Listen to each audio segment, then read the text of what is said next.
The distress call commander Sophia Reed stared at the vast holographic display that filled the center of Earth's deep space monitoring station. The blue-tinted projection showed thousands of stars, with trade routes and patrol paths marked in various colors. Another quiet shift was drawing to a close. 15 years in the United Earth Defense Force, she mumbled to herself. And I'm still just watching dots move across a screen. Earth had been part of the Galactic community for nearly 30 years now. Ever since the Galactic Confederation had stumbled upon humanity's radio signals and decided to investigate. Their initial assessment had shocked them. Earth was a Class 9 death world, a planet so inherently hostile to life that most species considered it uninhabitable. Humans, however, had evolved there, making them something of a biological curiosity and a potential threat. The Confederation maintained cordial but distant relations with Earth. Trade existed but was limited. Cultural exchanges happened through remote communications. Few alien species ever set foot on Earth, finding its gravity crushing, its atmosphere corrosive, and its temperature fluctuations unbearable. Likewise, humans rarely ventured into Confederation space, as most species were quietly terrified of the hardy Deathworlders who could survive conditions that would kill most sentient beings in minutes. Commander Reed called Lieutenant Patel from his monitoring station. "I'm picking up something unusual on long-range scanners."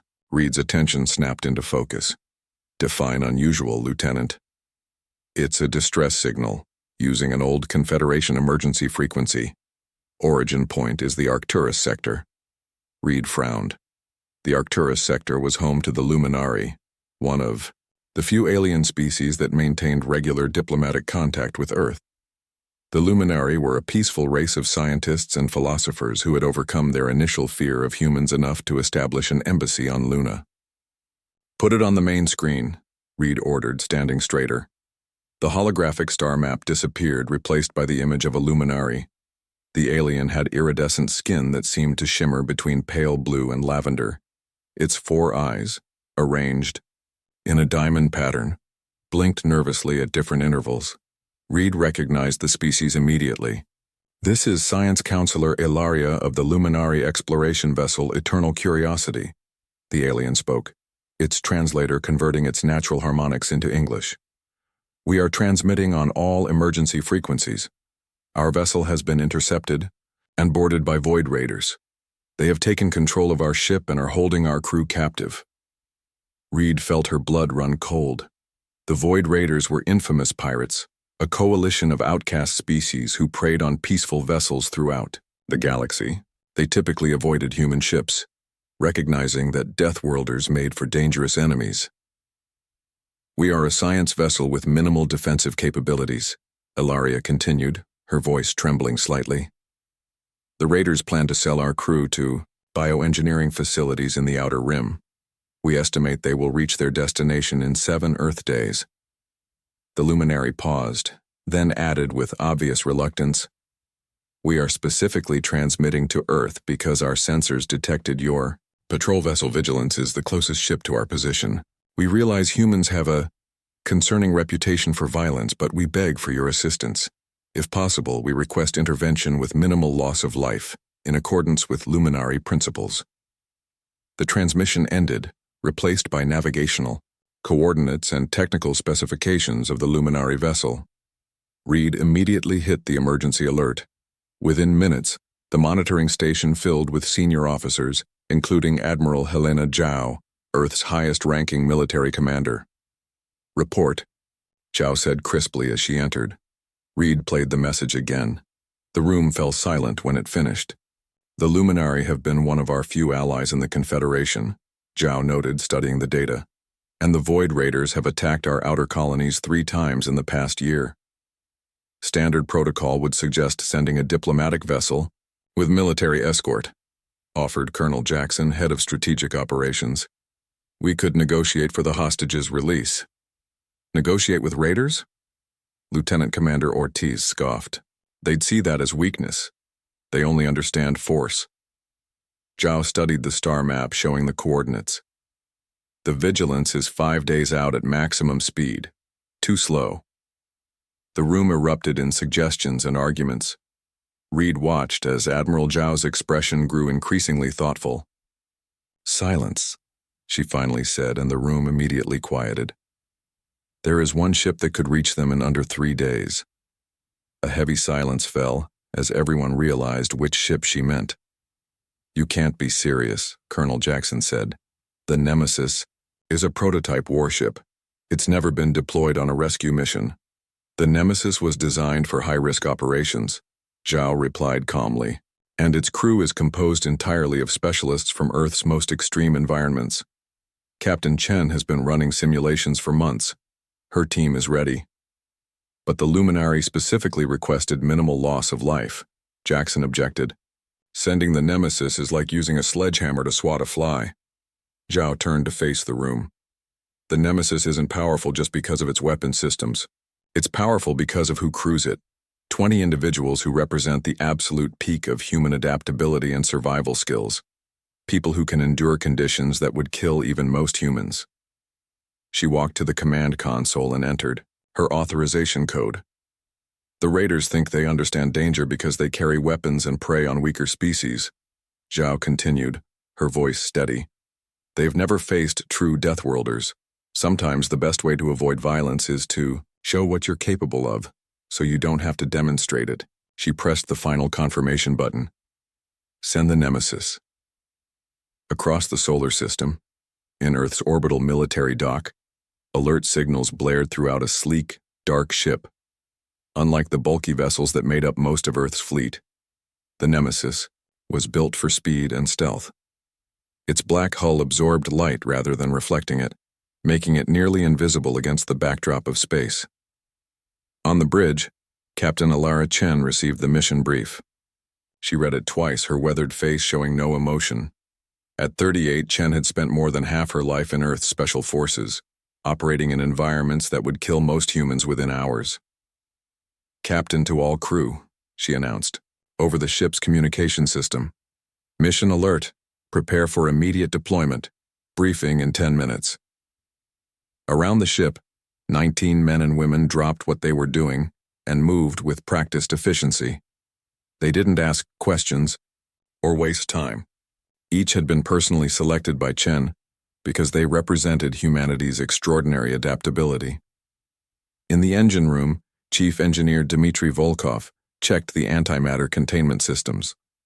Born in the radiation zones of old Siberia, Volkov's body had adapted to radiation levels that would kill most humans in days.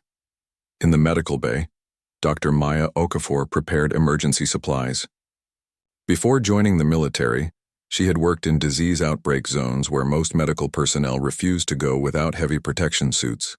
She handled deadly pathogens with casual ease. In the armory, Weapons Officer Rajan Singh inventoried the ship's arsenal.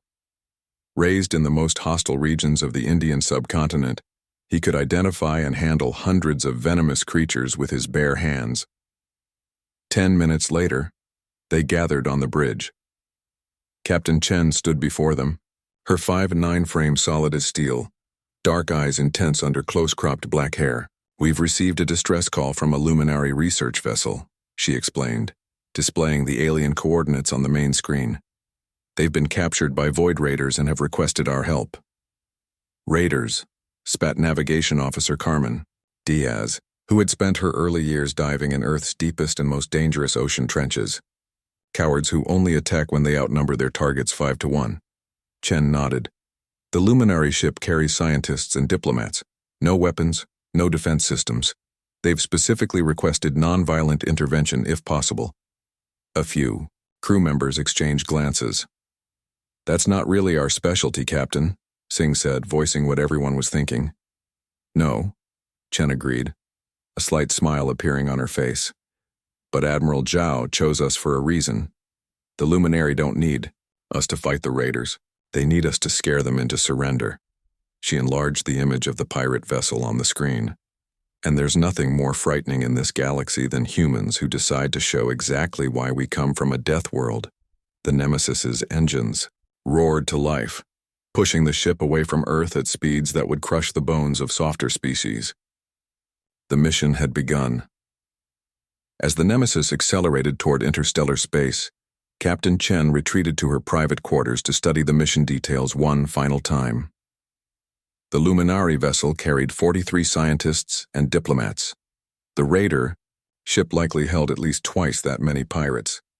The odds seemed poor on paper, but Chen knew numbers didn't tell the whole story. A knock at her door interrupted her thoughts. "Enter," she called. Dr. Okafor stepped in, carrying a small case. "I've prepared specialized stimulants for the boarding party," she said. "They'll allow our team to function at peak performance in toxic environments." Chen nodded. "Side effects?" "Increased heart rate, heightened pain tolerance, and temporary suppression of fear response," Okafor replied. "Nothing dangerous for us, but our external vital sign monitors will show readings that would terrify any other species." "Perfect," Chen said. "The Raiders will think we're functioning normally despite conditions that should be killing us." "There's something else," Okafor added, her expression serious. "I've been studying luminary biology. They communicate partially through biochemical signals. They can literally sense fear and aggression in other species." Chen understood the implication immediately. "So when they see us facing down the Raiders without fear, they'll know we're different," Okafor confirmed. "They'll understand what we are in a way their conscious minds might never grasp." As Okafor left, Chen turned back to her tactical displays. In less than 72 hours, they would intercept the Raider vessel. The pirates had never encountered true Deathworlders before. They were about to learn why Earth was classified as one of the most dangerous planets in the galaxy, not because of its environment, but because of what that environment had produced: humans. The pursuit, the Nemesis, tore through space at speeds that would liquefy the internal organs of most Confederation species. Inside the ship, the crew barely noticed the crushing acceleration, their bodies long accustomed to extremes that would kill other sentient beings. In the ship's tactical room, Captain Chen gathered her senior officers for detailed mission planning. Projected on the central holotable was a three-dimensional image of the Void Raiders vessel, a massive, cobbled-together monstrosity 3 times the size of the Nemesis. "The Raider ship is a Krell-class destroyer," explained Tactical Officer Singh, manipulating the hologram to highlight different sections. "Originally a Confederation military vessel, decommissioned and sold for scrap. The Raiders modified it extensively, sacrificing speed for firepower and cargo capacity." "Cargo capacity for slaves, you mean?" muttered Communications Officer Liam Parker, a man who had survived 2 years alone in Earth's most hostile desert after a shuttle crash. "Precisely," Singh confirmed. "The Luminary hostages are likely being held here." He indicated a section near the center of the ship. "Environmental controls would be set for Luminary comfort to keep the merchandise alive." "What about the Raiders themselves?" Chen asked. Dr. Okafor stepped forward, replacing the ship schematic with biological data. "The Void Raiders consist primarily of 3 species. The leadership is mostly Krell." An image appeared of a hulking reptilian being with armored scales and multiple eyes. "The Krell evolved on a mid-gravity world with a stable tropical climate. They have natural armor and impressive strength, but several critical weaknesses." The display shifted to show internal biology. "First, they cannot regulate body temperature efficiently. Environments above 35 degrees C or below 10 degrees C cause them severe discomfort. Second, their respiratory system requires high humidity and oxygen levels. Dry air or reduced oxygen incapacitates them quickly. Their foot soldiers are mainly Varg." The display changed to show a wolf-like bipedal creature. "Enhanced sense of smell and hearing, but extremely sensitive to bright light and loud sounds. And their technical specialists are saurians." A third image appeared, showing a slender, amphibious-looking alien, intelligent but physically fragile. "They cannot survive more than a few minutes in environments humans find merely uncomfortable." Chen absorbed this information, mentally cataloging weaknesses. "And the Luminari?" "The Luminari evolved on a low-gravity world with a dense atmosphere," Okafor continued. "Their biology is delicate by our standards. Their skeletal structure would collapse under Earth gravity, and our atmospheric composition would be toxic to them.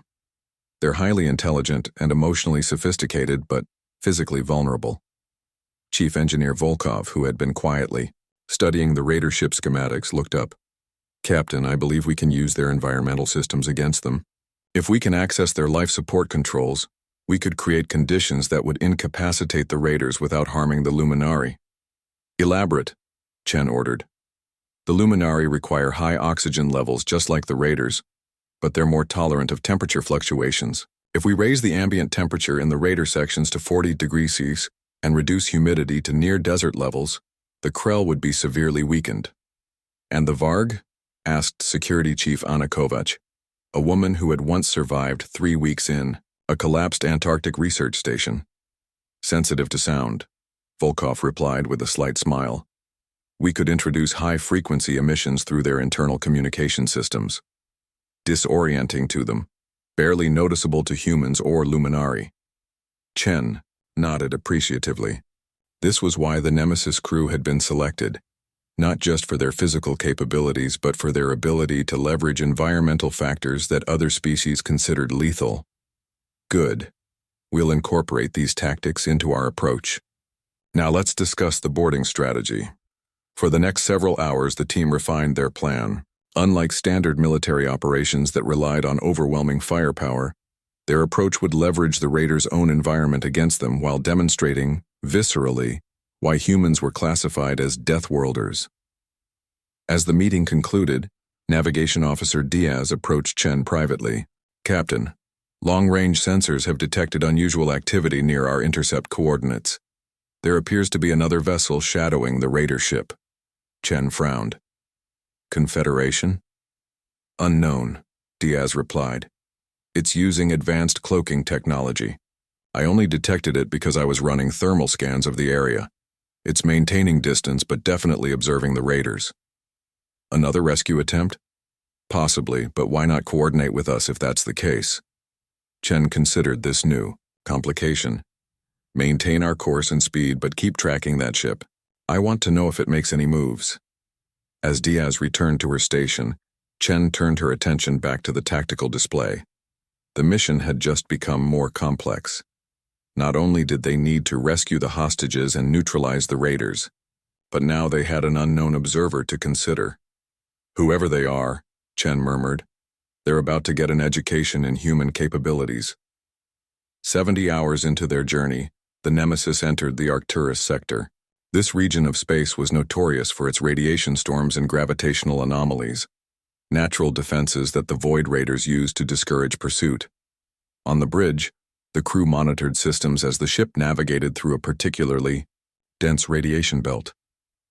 Most spacecraft would have been forced to take a longer route around the hazard, but the Nemesis was designed to withstand conditions that would cripple other vessels. Radiation levels at 300 times normal, reported Science Officer Dr. Eli Nakamura, a physicist who had grown up in one of Earth's few remaining radioactive zones. Hull integrity at 98%. Any signs of the Raider vessel? Chen asked. Affirmative, Nakamura replied. Their engine signature is visible despite their attempts to mask it. They're approximately 6 hours ahead at current speed. And our mystery observer? Still present, Captain. Maintaining distance but definitely following the Raiders. Chen nodded. Increase speed. I want to close the gap to 4 hours. The ship's powerful engines surged in response, pushing the Nemesis through the radiation belt at dangerous velocity. Around them, space itself seemed to warp and twist as particles bombarded the hull, creating an eerie aurora effect visible through the forward viewport. In the medical bay, Dr. Okafor was conducting final examinations of the boarding team. 6 crew members had been selected for the actual insertion, chosen for their specific adaptations to extreme environments. You'll be entering an environment designed for Krell comfort, she reminded them as she checked their vital signs. High humidity, elevated oxygen levels, and temperature around 30 degrees C. For them, it's perfect. For humans, it's merely tropical. Lieutenant Zhou, the team leader, grinned, like summer in Singapore. Exactly, Okafor confirmed. but we'll be manipulating those conditions once aboard. The stimulants I've prepared will help you function efficiently even as we make their environment increasingly hostile to them. What about weapons? Asked Specialist Ramirez, a former survival instructor who could identify and utilize natural toxins from 1,000 different Earth species. Minimal conventional armaments, replied Security Chief Kovac, who was overseeing the equipment preparation. Stun battens, restraints, and basic sidearms for emergencies, but remember, our primary weapons are these. She held up what appeared to be a small environmental control device. Modified atmospheric disruptors. They'll create localized pockets of conditions that are harmless to humans, but debilitating to Krell and Varg physiology. Combined with your stimulants, the Raiders will see you functioning normally in environments that should be killing you. Psychological warfare. Joe nodded appreciatively. The most powerful kind, Kovac agreed. We're not just rescuing hostages, we're sending a message about what happens when you threaten the friends of Deathworlders. The ship's alert system suddenly activated, and Captain Chen's voice came over the communication system. All senior officers to the bridge. We've been detected.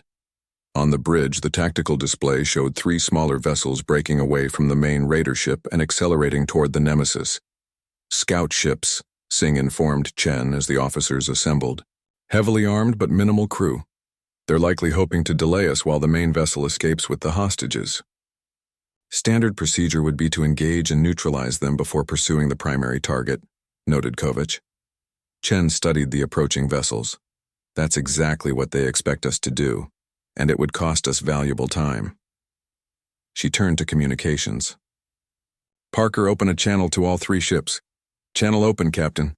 Chen stood tall, her posture deliberately relaxed. Attention Void Raider vessels. This is Captain Alara Chen of the United Earth Defense Force ship Nemesis. We are responding to a distress call from the Luminary research vessel you have seized. Return the hostages immediately, or face the consequences. For several seconds, there was no response. Then the main screen flickered to show the bridge of the lead scout ship. A Krell commander stared back at them, yellow eyes narrowed in contempt. Humans. The Raider hissed, sharp teeth visible as he spoke. One small ship against our fleet? Your courage is admirable, but your intelligence is questionable. Chen's expression remained impassive. We're not here to negotiate. Release the Luminary scientists, or we will retrieve them ourselves. The Krell commander laughed, a harsh barking sound. You are welcome to try, Deathworlder. My scouts will keep you occupied while our main ship delivers its cargo. Perhaps we'll come back for you afterward. I've heard human specimens fetch a high price in certain markets. You misunderstand, Chen replied calmly. Your scouts are irrelevant. Engineer Volkov, activate the pulse drive. Before the Krell could respond, Chen terminated the transmission. Pulse drive charging, reported Volkov from his station. Ready in 30 seconds. All crew, secure for extreme acceleration, Chen ordered. Boarding team, prepare for early deployment. The Nemesis hummed as its experimental drive system powered up. Unlike conventional engines, the pulse drive compressed spacetime itself, allowing for brief but extreme bursts of speed, at significant risk to the ship and crew. Pulse ready, Volkov confirmed. Execute, Chen commanded. The Nemesis seemed to stretch momentarily, then shot forward at impossible speed, bypassing the scout ships entirely. The force of the acceleration would have killed most species instantly, crushing them under pressures no biological organism should withstand. Inside the Nemesis, the human crew experienced what felt like a strong gravity well, uncomfortable but survivable due to their Deathworld physiology. Within seconds, they had closed the 6-hour gap, bringing the main Raider vessel into visual range. Alarms blared on the bridge as the pulse drive powered down, its single-use components burned out as designed. Damage report, Chen called out, recovering quickly from the extreme acceleration. Hull integrity at 92%, reported Volkov. Environmental systems functioning. Conventional engines at 85% capacity. The scout ships? Chen asked. Confused, Parker replied with a grim smile. Their sensors barely registered our passage. They're trying to reverse course now, but they'll need at least 40 minutes to catch up. Chen nodded in satisfaction. Then we have 40 minutes to end this. Tactical analysis of the main vessel. Singh studied his readings. Main ship is accelerating, but they're too massive to outrun us. Their weapon systems are powering up. Shields at maximum. They weren't expecting us so soon, Chen observed. Communications, open a channel to their ship. The main screen activated, showing the bridge of the raider vessel. At its center stood a massive Krell, nearly 7 feet tall with iridescent scales and elaborate armor. His yellow eyes widened in surprise at seeing them. Impossible, he growled. How did you— Captain, Vex Corps of the Void Raiders, Chen interrupted. I am Captain Alara Chen of the Nemesis. Return the Luminary hostages immediately. The raider captain recovered quickly from his shock, baring his teeth in what passed for a smile among his kind. Captain Chen, you've surprised me, and that rarely happens. Unfortunately, I can't return what I've already sold. The Luminary will fetch an excellent price. You haven't reached your buyers yet, Chen replied. Your ship is impressive, but you can't outrun us. Perhaps not, Vex Corps admitted, but we outgun you 10-1. Your little vessel would be destroyed before you could breach our shields. Chen's expression remained neutral. We won't be attacking your ship, Captain. Not conventionally, at least. She nodded to someone off-screen, and suddenly the raider vessel shuddered violently. Warning alarms could be heard blaring in the background. What have you done? Demanded Vex Corps, genuine alarm in his voice. Simply demonstrated why humans are classified as Deathworlders, Chen replied calmly. That was just a sample. You now have 10 minutes to release the Luminary, or my boarding team will retrieve them personally. And I assure you, Captain, you don't want to meet humans who have been specifically selected for their ability to survive in environments that kill other species. As the transmission ended, Chen turned to her crew. Boarding team, launch as planned. The rest of you, prepare for Phase 2. The Nemesis moved into position alongside the massive raider vessel, its sleek black hull dwarfed by the pirate ship's bulk. But size, as the raiders were about to learn, was no measure of danger when dealing with creatures from a death world. The confrontation captain Vex Corps of the Void Raiders stared at the tactical display in growing disbelief. The human vessel, impossibly, had closed a 6-hour gap in mere seconds, bypassing his scout ships entirely. Now it hovered alongside his command ship like a predator, sizing up its prey. Status report, he barked at his officers. Shields at 85% after their sonic attack, reported his second-in-command. Minor hull breaches on decks 7 and 12. Weapon systems fully operational. Then destroy them, Vex Corps ordered. Full barrage, all batteries. Captain, his tactical officer cautioned, they're positioned too close to our hull. At this range, the energy backwash from our weapons would damage our own shields. Vex Corps snarled in frustration. The humans had maneuvered perfectly, exploiting the blind spot in his ship's defensive systems. It was a tactic that required either incredible luck or intimate knowledge of Krell destroyer configurations. Prepare the boarding defense teams, he ordered. Double security around the Luminary cargo, and raise the internal temperature in all access corridors by 15 degrees. Let's see how the Deathworlders handle that. His officers moved to comply, but Vex Corps couldn't shake a growing sense of unease. In 20 years of raiding, he had deliberately avoided human vessels and colonies. The stories about Deathworlders seemed exaggerated, tales to frighten juveniles. But something about the calm confidence of the human captain made him wonder if he had miscalculated. Aboard the Nemesis, the boarding team made final preparations. Lieutenant Joe checked her equipment one last time.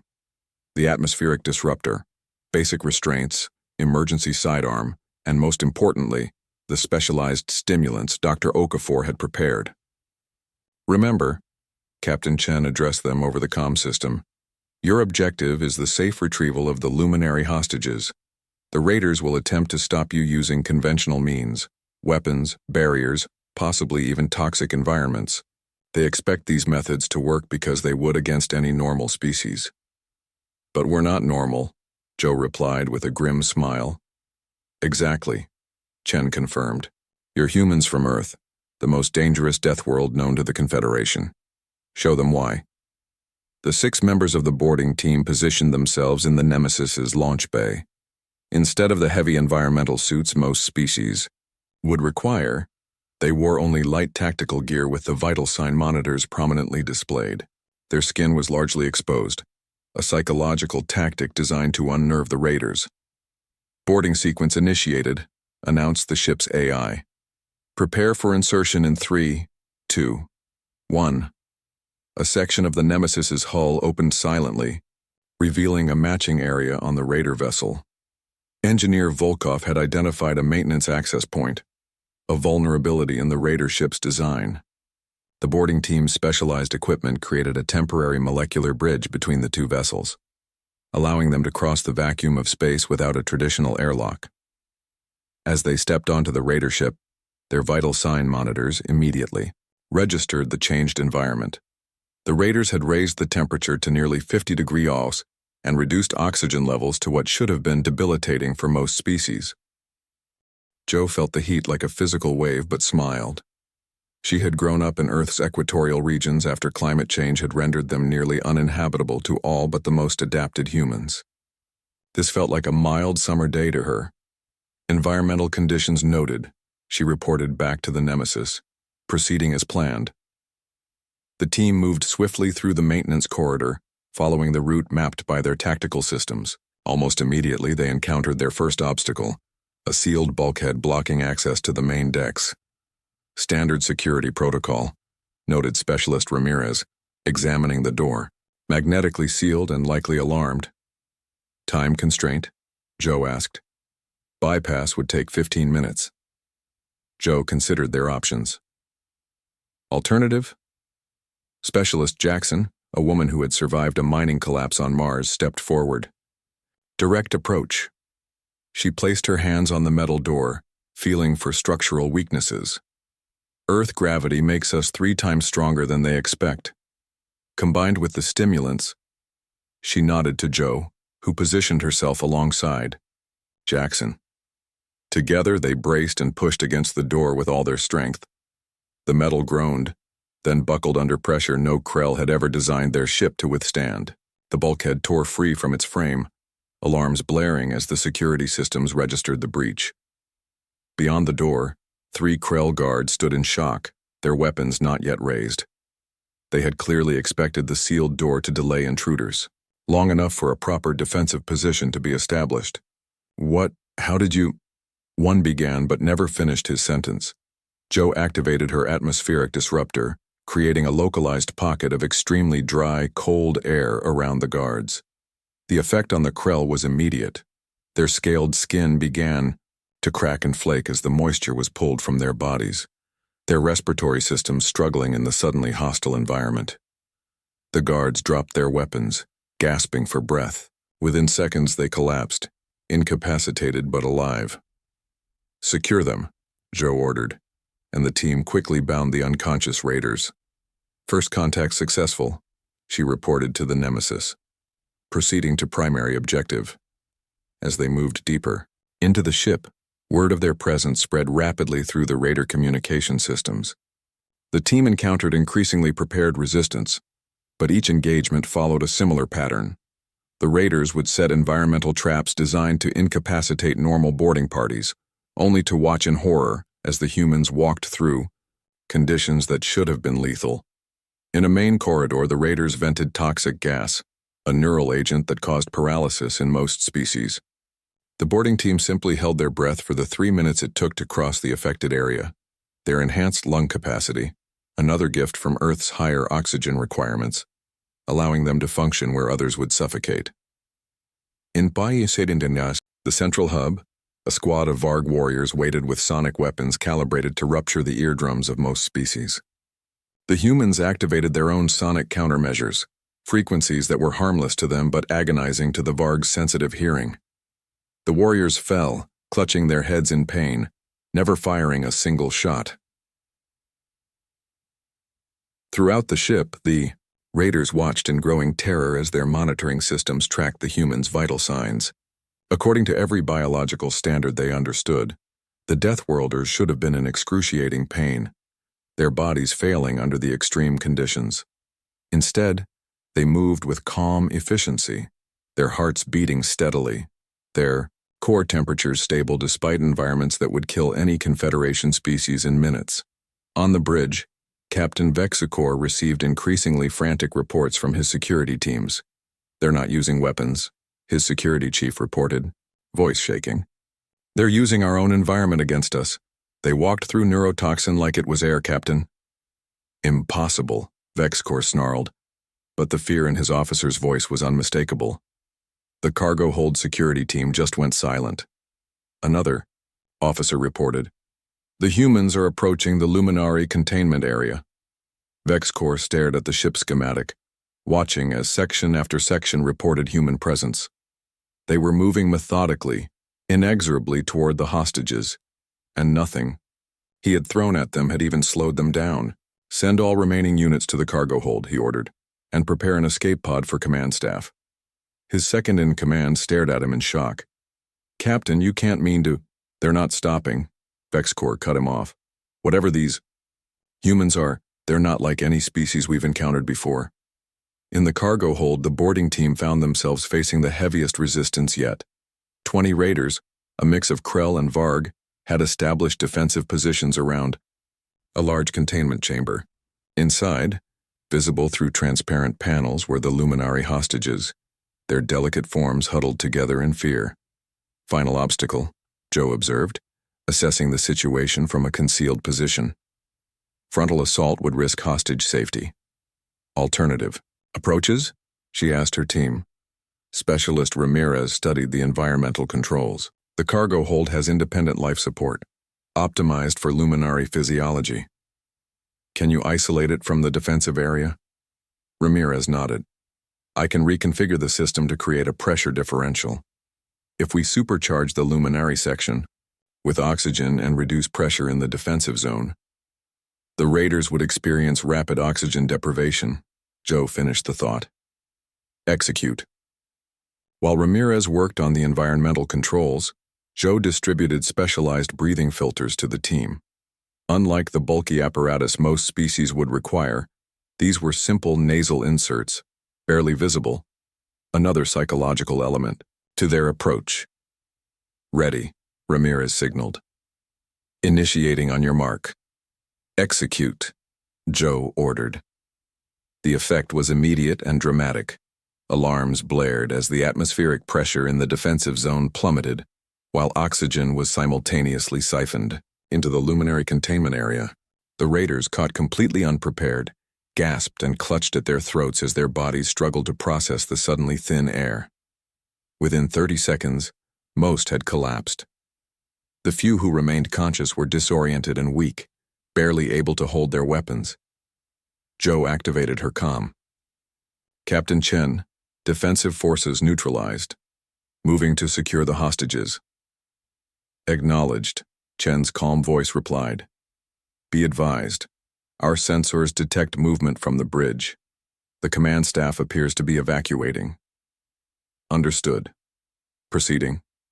With extraction, the team moved swiftly through the incapacitated raiders, securing weapons and applying restraints to the unconscious aliens. As they approached the containment chamber, Joe could see the Luminary watching them with a mixture of hope and terror. She activated the external communication system. "I am Lieutenant Joe of the United Earth Defense Force ship Nemesis. We're here in response to your distress call. Please remain calm while we secure the area." Inside the chamber, the Luminary scientist who had sent the distress call, Ilaria, stepped forward hesitantly. Her iridescent skin pulsed with waves of color that reflected her emotional state. "You're human," she said, her translator converting. Her harmonic speech patterns, yes, Joe confirmed. "Earth received your distress call, but we requested nonviolent intervention," Ilaria noted, looking at the unconscious raiders with concern. Joe gestured around the cargo hold. "No shots fired, no permanent harm done. They'll recover fully once normal atmospheric conditions are restored." The Luminary's colors shifted in what appeared to be surprise. "You subdued the entire raider crew without weapons?" "We use the environment," Joe explained simply. "Something humans are particularly good at adapting to and manipulating." As the team worked to open the containment chamber, Captain Chen's voice came through their comms again. Lieutenant, be advised. The raider captain and 5 officers have boarded an escape pod. They're attempting to flee. Should we pursue? Zhou asked. There was a brief pause before Chen responded. Negative. The mystery ship we detected earlier has emerged from stealth mode. They're intercepting the escape pod. The boarding team exchanged glances. Their unknown observer had finally revealed themselves. Captain, request permission to complete primary objective and return to the Nemesis, Zhou said. The luminary appear unharmed but will require medical assessment. Permission granted, Chen replied. I'll handle our mysterious third party. As the containment chamber opened, the luminary emerged cautiously. Up close, their fragility was even more apparent. Their slender bodies seemed almost translucent, moving with a grace that suggested they evolved in much lower gravity than even standard Confederation worlds. Dr. Mendez, the team's medical specialist, immediately began scanning the aliens. Vital signs appear stable, though they're showing elevated stress markers. Nothing serious. Elaria approached Zhou, her 4 eyes blinking in an asynchronous pattern that humans had learned indicated deep thought among the Luminari.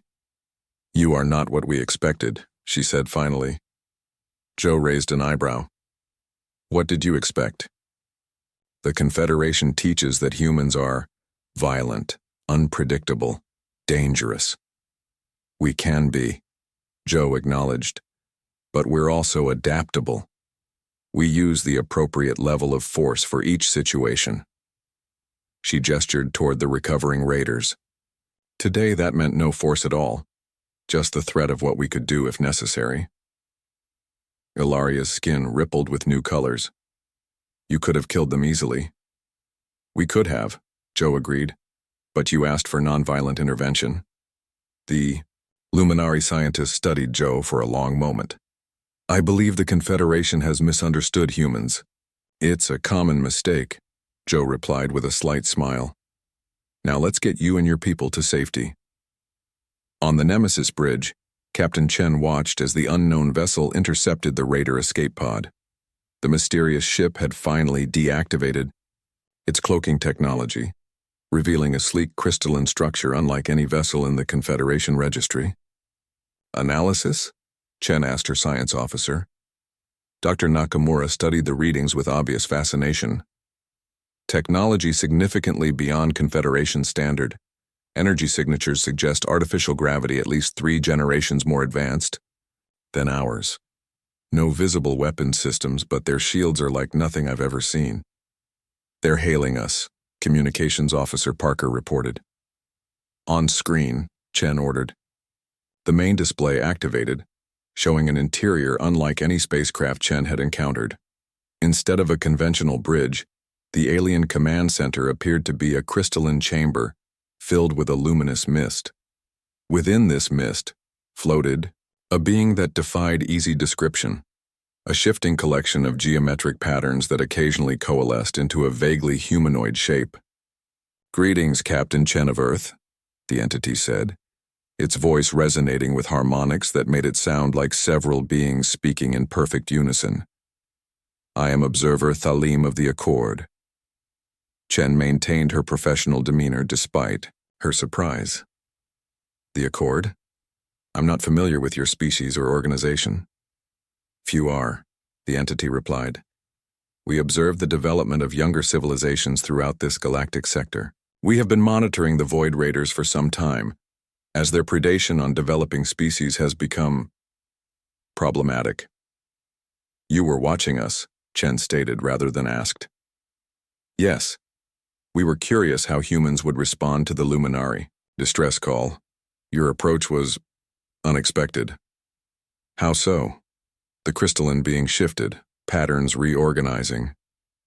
Most species with your physical capabilities would have simply destroyed the raider vessel. The Confederation classifies Earth as a death world and humans as inherently dangerous. Yet you designed a rescue operation specifically to minimize casualties. We followed the Luminari request, Chen replied simply. Precisely what makes your species interesting, Captain.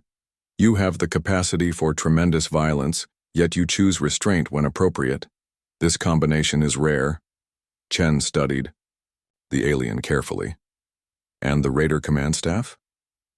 They will face consequences for their actions. The Accord does not tolerate interference with developing civilizations.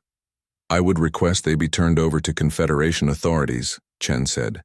The legal systems of the affected species should determine their fate. The observer seemed to consider this. An interesting perspective on justice. We will take it under advisement. Before Chen could respond further, the tactical display lit up with new contacts. Captain, Confederation vessels approaching, Singh reported. 3 cruisers under Luminary command. It seems our conversation must end for now, the observer noted. But the Accord will be watching Earth with great interest, Captain Chen. Your species may have a significant role to play in the future of this galaxy. The transmission ended, and the crystalline ship shimmered briefly before disappearing completely from their sensors. Did they just... Parker began. Yes, Chen confirmed. Apparently their cloaking technology is even more advanced than we thought. The bridge crew exchanged meaningful glances. First contact with an unknown, highly advanced species was significant by any measure. Captain, the boarding team has secured all Luminary hostages, reported Security Chief Kovac. They're returning to the ship now. The Raiders have been secured, and their ship's systems locked down. Excellent, Chen acknowledged. Prepare to receive the Luminary. Medical teams on standby. As the Confederation vessels approached, Chen composed herself for the diplomatic complexities that would inevitably follow. This mission had begun as a straightforward rescue operation, but had evolved into something with far broader implications for humanity's place in the galactic community. The first Luminary transport shuttle docked with the Nemesis 30 minutes later. Captain Chen waited in the reception area as Ilaria and a small delegation of senior Luminary scientists emerged, their slender forms moving cautiously in the ship's Earth-normal gravity, despite the accommodations Chen had ordered. Welcome aboard the Nemesis, Chen greeted them formally. Our medical team is prepared to assist with any injuries your people may have sustained. Ilaria's skin rippled with colors that the ship's AI translated as grateful respect. Captain, Chen, you and your crew have saved not just our lives, but our entire research expedition, the Luminary scientist replied. The Stellar Concord owes Earth a debt of gratitude. We responded as any ally would, Chen said simply. Ilaria's 4 eyes blinked in their thoughtful pattern. But not as the Confederation expected you would. News of this rescue will spread quickly, Captain. It will challenge many assumptions about humans. That may be for the best, Chen suggested. Misconceptions rarely benefit anyone. Indeed, Ilaria agreed. The Luminary High Council has authorized me to extend an invitation. We would welcome a permanent human diplomatic presence on our homeworld, the first such invitation we have extended to any Death World species. Chen recognized the significance of this offer. The Luminary, despite their friendly relations with Earth, had always maintained a careful distance, like most Confederation species. I will convey your invitation to Earth Command, she replied. I believe they will receive it favorably. As the Luminary delegation moved toward the ship's conference room for debriefing, Lieutenant Zhou appeared at Chen's side. The Raiders are being transferred to Confederation custody, she reported. No casualties on either side. Mission accomplished, Captain. Chen nodded in approval. And our mysterious observer? No sign of them on any sensors. It's as if they were never here. Oh, they were here, Chen said quietly. And I suspect we'll be seeing them again. Later, as the Nemesis prepared to escort the Luminary back to Confederation space, Captain Chen recorded her official mission log in her private quarters. Mission completed successfully, she dictated. All Luminary hostages rescued without casualties. The Void Raiders have been apprehended and will face Confederation justice. But the most significant outcome may be diplomatic, rather than tactical. She paused, considering her next words carefully. For decades, humanity has been feared and misunderstood by the galactic community. Classified as Deathworlders, we've been kept at arm's length by species who see only our capacity for violence, without recognizing our equally strong capacity for restraint. Today's events may mark a turning point in that perception. Chen thought of the luminary scientists, watching in amazement as humans neutralized an entire raider crew without firing a shot. She thought of the mysterious observer, intrigued by humanity's unexpected approach to conflict resolution. "We are Deathworlders," she continued. "Earth shaped us to survive conditions that would kill most sentient beings. But survival on a harsh world teaches more than just strength. It teaches wisdom about when to use that strength and when to hold it in reserve. Perhaps that is humanity's true gift to the galaxy. Not our capacity for violence, but our understanding of when violence is unnecessary. Not our ability to endure harsh conditions, but our commitment to creating better ones. As we return to Earth, I believe we carry with us the beginning of a new chapter in humanity's relationship with the wider galaxy, one where we are understood not just as dangerous, but as valuable allies precisely because we understand danger so intimately." Captain Chen ended her recording and turned to the viewport, watching as the stars streaked by. Somewhere out there, the observer, and perhaps others like it, was watching humanity with new interest. The galaxy was larger and more complex than even the Confederation knew, and humanity, it seemed, had just been invited to play a larger role in its future. "Captain to bridge," Munchie said, activating her comm. "Set course for Earth, it's time to go home." The Nemesis turned gracefully in space, its mission complete. Behind it, perceptions had been changed, alliances strengthened, and new possibilities revealed. The Deathworlders had shown the galaxy that their reputation was both deserved and incomplete. They were dangerous, yes, but that wasn't all they were, and that realization might just change everything. End.